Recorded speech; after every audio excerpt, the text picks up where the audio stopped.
another interesting episode of the Women series where we capture developments and stories that impact women. I am live at the WIMBIZ 20th Annual Conference celebrating legacy, and I'm so excited to be here. Looking forward to all of the things that will be discussed today with regards to women, creating a legacy, women supporting women, and all the things that has to be offered today. I hope you join me in this journey, and looking forward to all of the things that we'll discuss today. Thank you, and join me. We'll be speaking about is owning the future, women in leadership. And we're honored to have the amazing head of service, Dr. FOLASADE YEMI-ESAN. Thank you so much. It's good to see you here, ma'am. Because you would have preferred to do online. We said, no, please come. We want to see you one-on-one. Thank you so much for being here. We really appreciate you. And of course, the amazing Mrs. Audrey Ezigbo, the Deputy MD, Falcon Corporation Limited. You are a powerful woman, and I don't say the word casually because I've met people who have been inspired by the things that you do. But it didn't just happen that way. How are you able to build yourself? Because we're talking about, owning the future, women in leadership. You are a woman in leadership, and you have over the years shown and proven to people why you're deserving of being called so. In what ways are you ensuring that the future that we speak about, the other people who are coming, the younger ones who are coming, how are you ensuring that they also, learn from you and are able to be bold to take decisions and face circumstances, irrespective of what it is, to become who they desire to be in life? When I look at my life, I see that I have been shaped and formed by women, strong women at that. I come from a family, ultimately 10 children, but the first batch of us, there were 7, and only 2 boys. My mom was a strong woman. She was a woman who is a woman who does business, does different ventures, and I got used to just seeing women taking on territory. And my father wasn't also the man who ever said, you can't do this, you're a woman, you can't do that, you're a woman. So we were trained, like Mr. Peterside referred to, we're trained to believe you can be the best. And in fact, that was what it was. It was aim for the sky, nothing less. Now, coming out into a world where you found that that wasn't quite as easily achieved because there were pushbacks. It was a learning experience for most of us. I think I came out, I probably finished university before I actually began to see gender discrimination playing out, because it just wasn't in my frame of reference.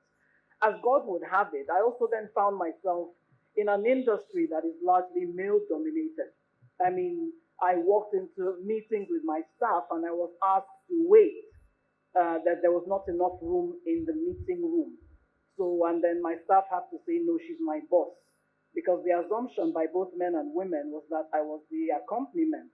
I've actually been told once that, what was it he said? Oh, I'm actually, madam, you're actually smart. I thought you were just a pretty face.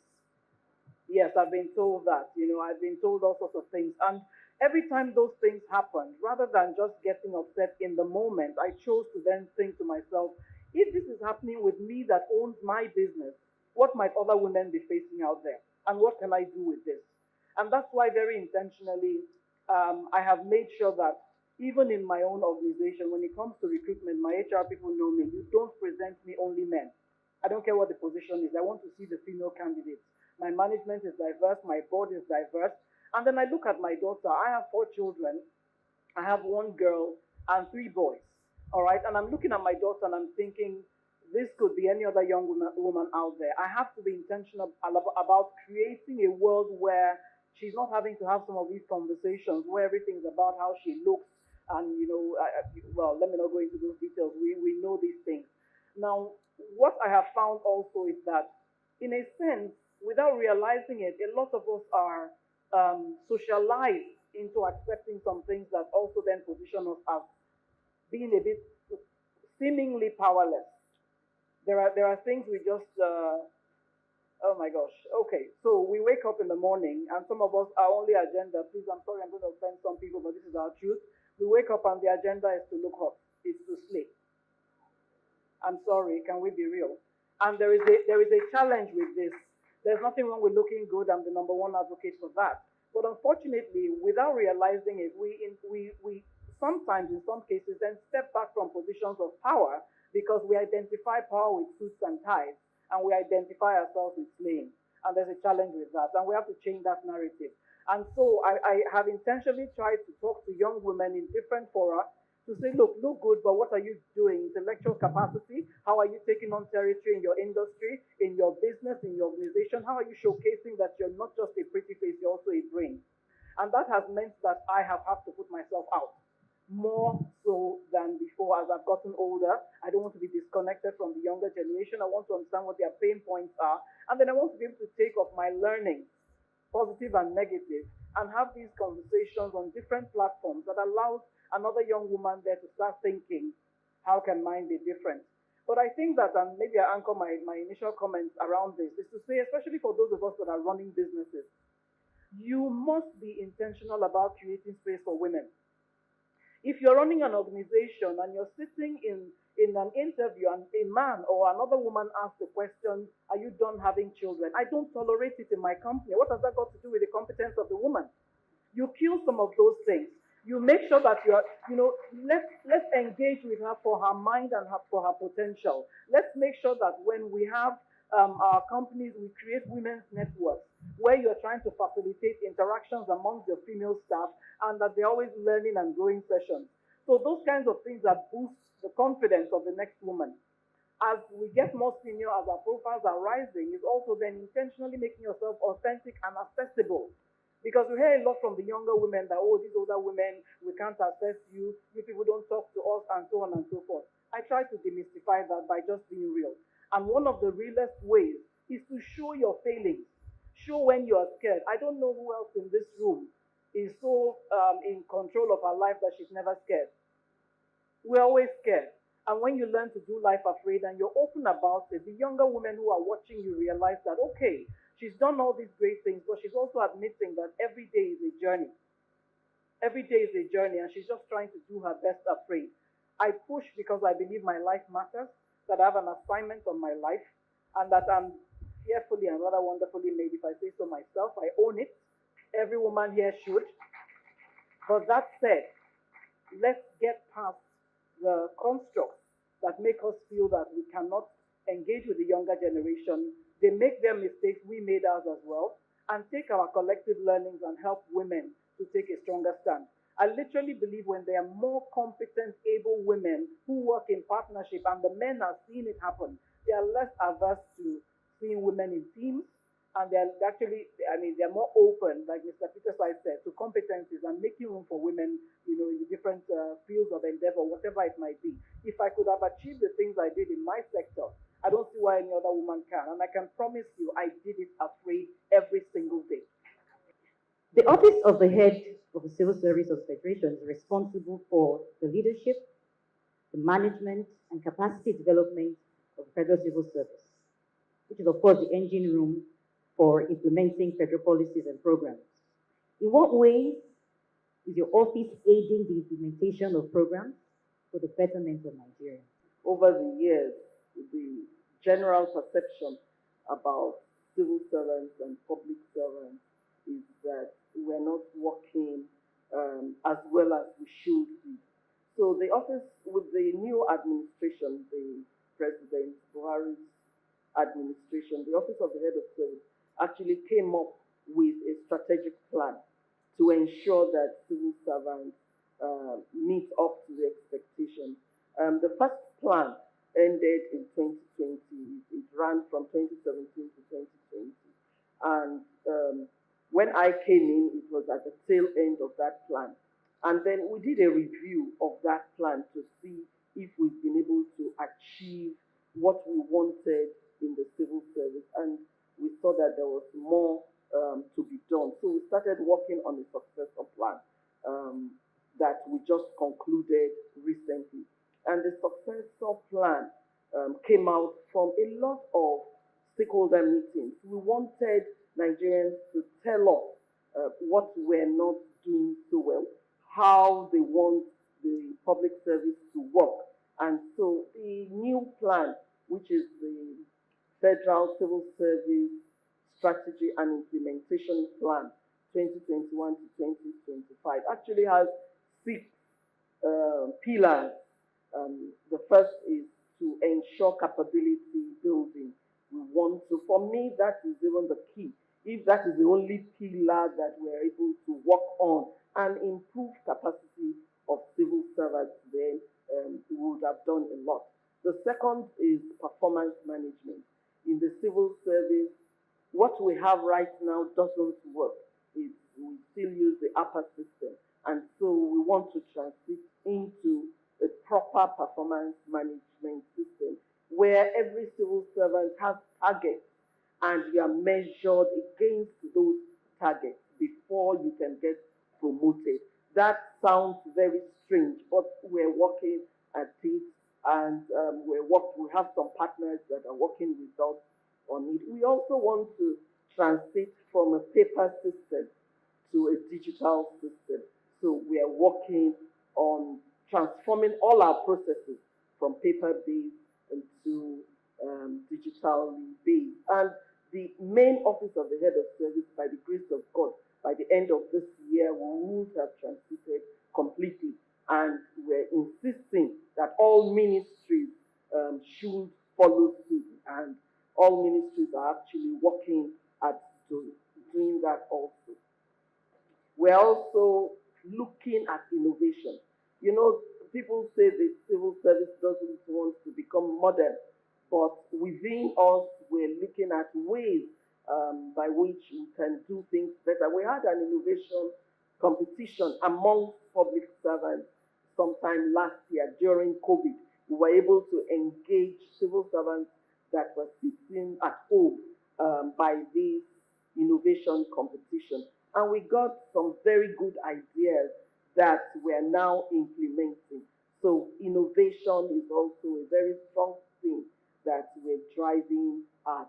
We're also looking at the welfare of civil servants. Even when you have trained, we've also discovered that when you spend a lot of money training civil servants, the private sector comes and plucks them out, and then we have to start all over again. So we also want to ensure that civil servants are well paid, and they also have a lot of perks around them we want them to sit and stay in the civil service. So we're looking at staff welfare, their housing, their transportation, even health and safety at work. We want the group life assurance to work much better. So we're looking at those 6 pillars to ensure that the civil service becomes what the expectation of everybody. Were there people who doubted your ability to sit in this honorable office, and how have you proven them wrong? With regards to my appointment as Director General of the agency, the Gas State Investment Promotion Agency, if there were people that doubted my ability to that role, I haven't heard, I don't want to hear, I don't care. So something that's important is for you to have the support of your principal. I have the support of my governor, who has seen my ability to do many things, my experience, my antecedents. I have the support of the chairman of the Investigar, that's our brand name, Investigar Council, who is the deputy governor. And you know, funny thing is, in the Northwest, 3 of the investment promotion agencies in the Northwest were, until just a few weeks ago, headed by women. Kano, Kaduna, and Jigawa State. Unfortunately, just a few weeks ago, the Kaduna ES, Umar Aboki, was giving a new portfolio. So even there, they appreciate the fact that women are doing what they are doing and are capable of holding their positions. But really, even if there were people that doubted my capacity, I didn't notice, and I wouldn't have noticed, and I wouldn't have cared. Why do we have few women on board? What is it that we are not doing right? Because we are doing a lot of things right. So is there something we are missing? Do we have enough women on board? If the answer is no, why? Then what do women need to do to make them viable for that position? It was WIMBIZ that gave me the nudge or the push to be out there, and I'll explain later. So my background, I have a master's in crop physiology, I have a master's in rural development, I have a master's in international development management, scholarship from the World Bank. I was on the editorial board of the leadership newspaper. I was on the Council on Agriculture, Kaduna State, and nobody knew me. Nobody knew me because I didn't want to be known. I would be asked to, okay, maybe present a paper somewhere on something, and I would say, I'm not interested in doing that. But when I joined the WIMBIZ, first of all, attending the activities, I saw what women could do, but then WIMBIZ gave me a nudge whereby I now joined the Board of Union Bank as an independent director. So why I'm saying this is because really we need to be more visible. And it is a disservice. And that's why now I do this. On the 29th of this month, I have a paper to present on women entrepreneurs driving the economy, but in the northern part of the country. I have a TED talk in January. I'm doing this because I feel it is really a disservice if you have all that and you sit back and refuse to contribute. And you're not contributing financially, but you're contributing your knowledge, your experience, and you're contributing your visibility, because when you're now visible, those younger women, especially from my part of the country, like I said, I'm representing here a woman here, but I'm going to give my experience, will see me and say, yes, I can do it too. And now what I try to do is talk a lot. If you know my female children, you know, because I push them as well. One has a PhD, she's in a research, working in a research institute. One has a social enterprise, and she's sitting on nearly $1 million worth of funding. She just established, I think Hansati Mehta here, he just established her Kenya branch of the business. And I think it's because of what they see in me. You know, I push. One problem we have is women second guess themselves. You actually never believe that you can do something. You know, I look at men. Sometimes I look at a man that does not have my experience, my qualifications, my expertise. And there's this position. That man would go for that position with the nothingness in terms of experience that he has. You know, a woman, you know, and I think it cuts across. You know, a woman would be sitting down doing calculations. Do I want to take the chance? What if they tell me no?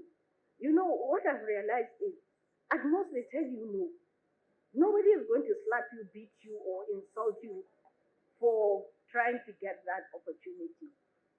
So I think we should stop second guessing ourselves. Another thing is, like she said, and I align with that, is the fact that culturally, traditionally, as you're growing in your career, mid-level career, women just leave because so many things are happening. You know, by the time you get to that senior level where you exit and serve on a board, there are fewer women there. But another thing we miss is that now, especially now with all kinds of the sex code, and even with CBN for the financial sector, you have to have a certain percentage of women there. Yes, and I'm all for affirmative action for women until such a time that we are at par in terms of numbers on boards, in politics and all that. I'm all for affirmative action. I don't apologize for that because we are discriminated upon naturally.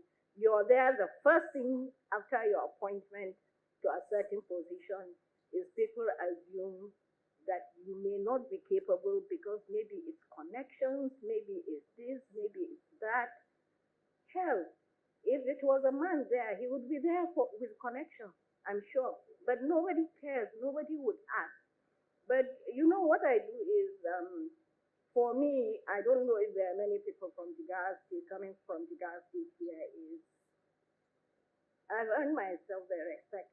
I'm just a director general, you have commissioners and all that. I earn my respect. Nobody plays with me.